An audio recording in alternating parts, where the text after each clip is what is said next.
Yo, what up guys? Another vlog, another day. Welcome to another episode of JKT Vlogs. So for today's video, pupunta tayo ngayon ng Ilocos Sur. Esperas ng Pasko ngayon. Gamit natin sa Suzuki Espresso. So ang first destination natin ay Vigan City. Tara, samahan niyo kami.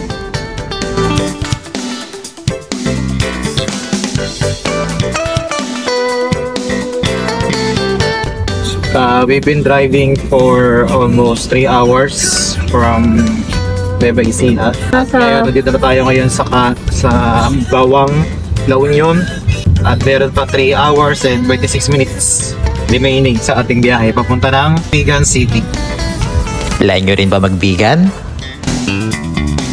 5 hours and 30 minutes ang ETA mula Nueva Ecija at 6 hours and 27 minutes naman kung manggagaling na Metro Manila. So if you are craving for a long drive, this is the best place to visit. 26 minutes pa bago makarating ng Vigan City. Nandito na tayo ngayon sa Santiago, Ilocos Sur. So ayun ay dagat. Kita-kits sa Vigan mamaya. Parang na tayong gulay eh. Kaya doon muna tayo dito sa Jollibee para kumain. Ilang oras ka na nagdadrive? Siguro 5 hours na mahigit. O kulang 6 na oras na. Grabe, no? Huwag kayo mag-Ilocos. Layo. Ay, sa wakas, nakarating din ang Vigan. Well anyways, we're in Calle Crisologo, the home of the heritage houses in the Ilocos Sur. Stay sa Vigan na may parking lot, budget-friendly and clean rooms. Consider Westlock Park Hotel located at General Luna Street, Vigan City. Labi pa lang, comfort environment at welcoming staff ang sasalubong sa inyo.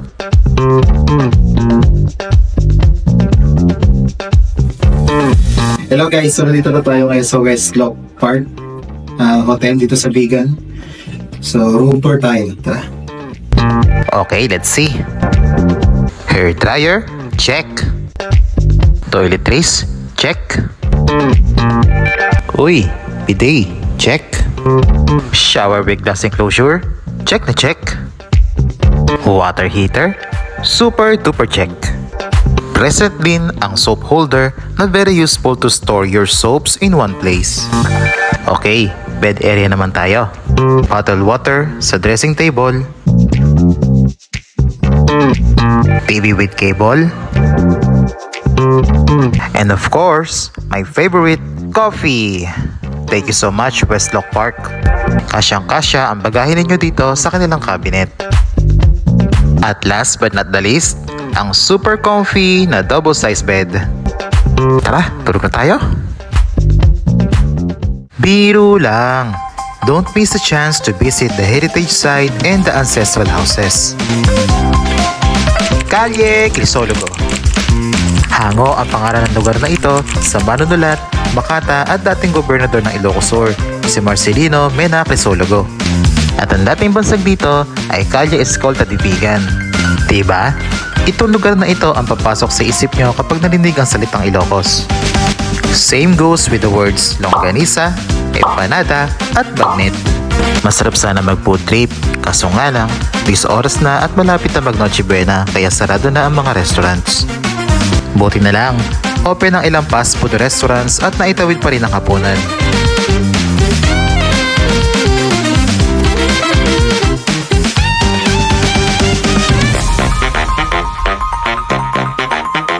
Iba-iba ang taste ng Pinoy pagdating ng Kapaskuhan. Ang iba, gusto lang manatili sa tahanan kasama ang pamilya. At ang iba naman, gusto naman mag-travel at mag-bonding sa mga sikat na lugar kagaya nito. Kaya what are you waiting for? It's time to go in Calle Crisologo.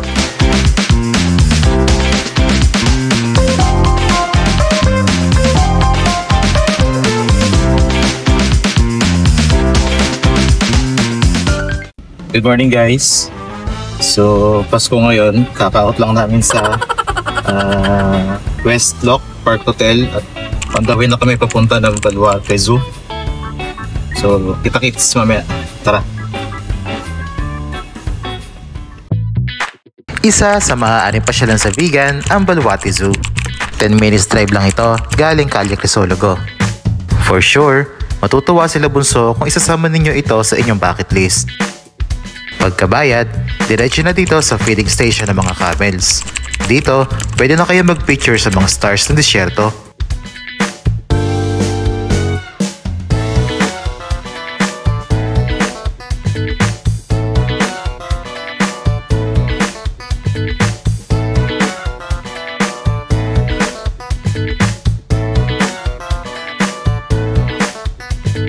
Upang makarating sa susunod na station, ipalista ang inyong number at antayin tawagin ng announcer para sa inyong designated shuttle.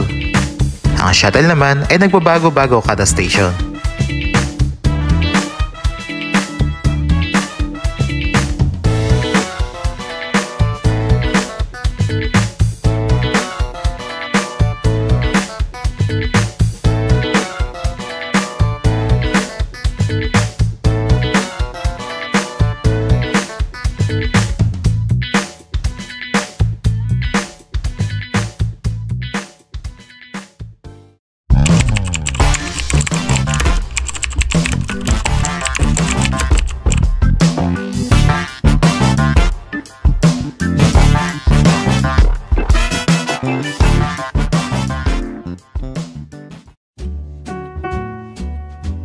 Itinayo itong Safari Gallery upang gawing display room ng mga nahuling hayop ni Chavit Singson. Preserve at ngayon ini-enjoy ng bawat turistang bumibisita dito sa lugar. O diba? Kaya take time to capture some selfies. For those who availed the package B, sulit ang 300 pesos nyo dito. Dahil dito, no need to go in Africa or other countries to see these exotic animals. Thank you, Sir Chavit.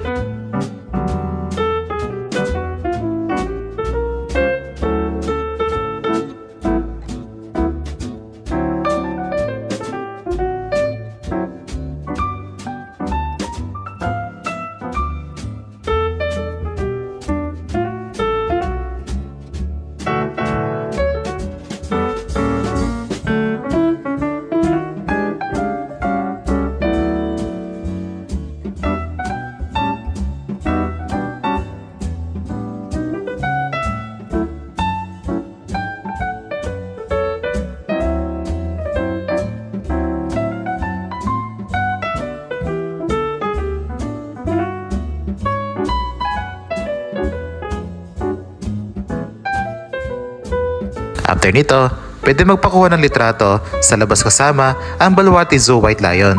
Mabait naman ito, pero ako, ay, ayoko. Dito guys si Chavit Singson. Nakita natin si Chavit Singson sa Baluarte. Sir, baka naman isang yate lang oh.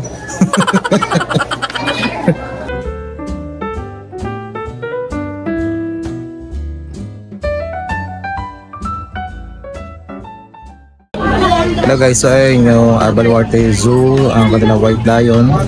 Ang rate dito ay 150 kapag solo at 350 pesos naman kapag 3 to 7 persons. Yung ko tamabili sa White Lion, baka kainin ako. Dito na lang tayo sa tinan natin itong baby tiger. May Bengal tiger din dito, kaya pwede kayong kumuha ng selfies. Duwag sa lion. Sanay duwag sa lion. Ayaw magpa-picture. Ay, Tayo sa lion. first station. So, dito na tayo sa pangalawang station. Habang papunta sa next station, marami pa ring variety ng hayop ang ating makikita sa daan, katulad nitong zebra at mga pag-alagala mga usa. Sanay ang mga ito sa tao, kaya hindi na ito ganong kailap.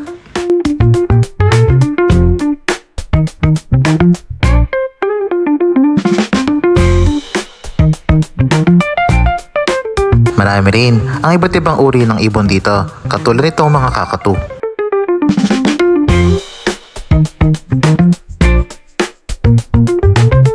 Dito sa station 2, nandito yung snow tiger nila at yung ayan, yung classic tiger na nakikita natin sa mga zoo.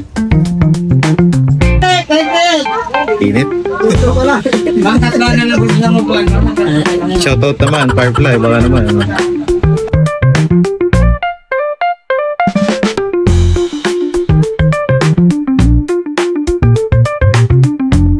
Matapos pa-enjoy ang mga tigre, it's time to go for another shuttle trip. On the way sa last station, matutunghayan itong Safari Hotels and Villas. Dito lang naman nag-stay ang 65th Miss Universe candidates noong 2017. Not so far from it, makikita pa rin ito ang malalaking ostrich na ito.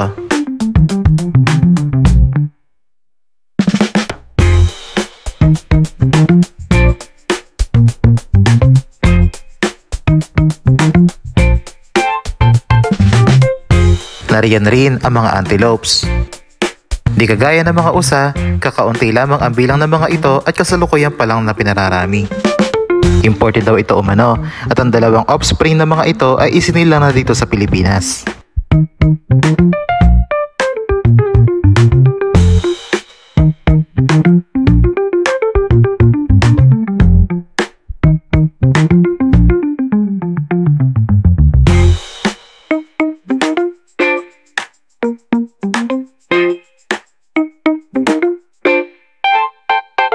Malamang pamilyar sa inyo itong susunod na species kung nanonood kayo na Nat Geo, ang springbok.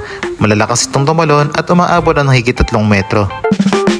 Kung may Olympics para sa mga hayop, champion na ito sa high jump panigurado.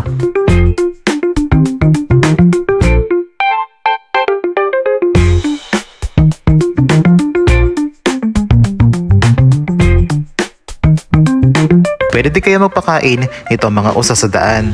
Swertihan lang din kung magdadala ng pagkain ang driver na inyong shuttle.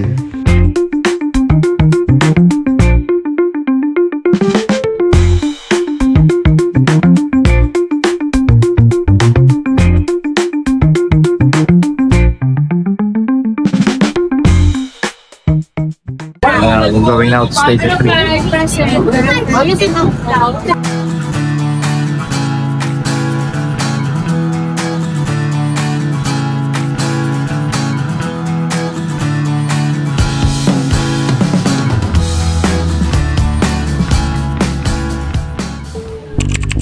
Last na station na inyong pupuntahan ay ang mga reptiles.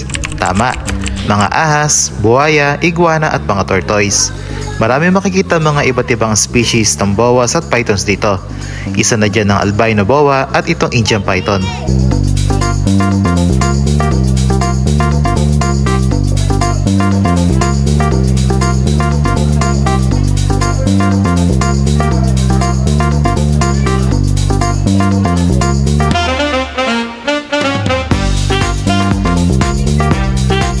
Ito naman ang dalang iguana.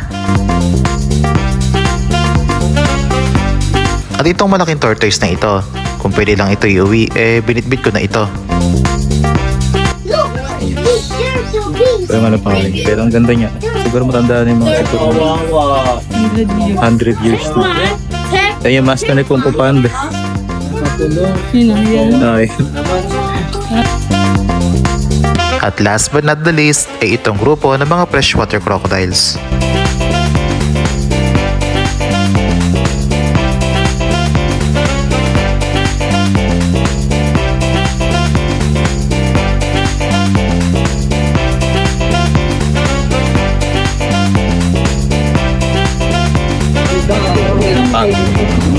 Gutom na ako. Kasi giraffe. Ito ano. Wala giraffe. Hindi niya nakita yung giraffe. Kaya medyo banokot siya.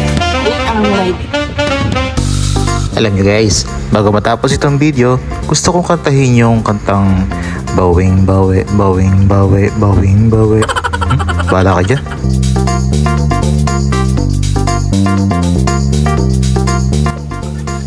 Negative disappointed yung isang batya kasi wala daw yung giraffe dito. Nilipat na daw ng Narbacan. Nasira daw kasi yung ano niya, yung place niya. Hindi pa ako nakapagpa-picture sa kami. Oh, dito siya nakapagpa-picture sa kanya. Katagal-tagal namin kanina. Hindi siya nagpa-picture. So yun lang guys, that wraps up our trip here in Baluarte. Tapos pupunta na kami ngayon ng Sinaid. Doon sa may beach. Nakakain mo na kami.